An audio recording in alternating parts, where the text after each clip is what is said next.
Hello বন্ধুরা, আসসালামু আলাইকুম। দেখেন তো, ইচ্ছা থাকলেই উপায় হয়। ছাদে কতগুলো রাজহাঁস হয়েছে। আপনারা কি কখনো ছাদে এভাবে রাজহাঁস পালছেন? দেখেন, 60টা রাজহাঁস এই ছাদের ভিতরে এইখানে থাকে।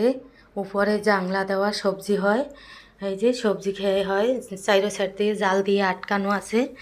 আর ওই খোপে রাত্রে থাকে, খোপের ভিতরে। আর দিনে সারাদিন ঘোরাফেরা করে। যে সবজি গাছে ছায়া দেয়, ছায়া থাকে। ওই যে পানিরই ওইখানে গোসল করে, প্রত্যেক দিন পানি পাল্টানো হয়।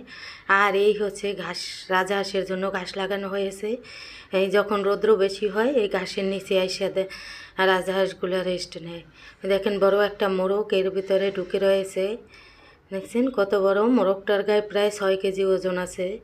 সবই ছাদে পালা, মাটিতে কোনো কিছুই পালা না। এই আর একটা সবজি ক্ষেত আছে। এই আর একটা, ওই একটা মুরগি আছে। আর ওইখানে খাঁচার ভিতরে আরও 6টা মুরগি আছে। ছাদে সব ভাড়াটিয়ারা কাপড় চোপড় শুকা দেয়। আর একটা মোরগ দেখেন ভিতরে ঢোকার জন্য চেষ্টা করতে আছে।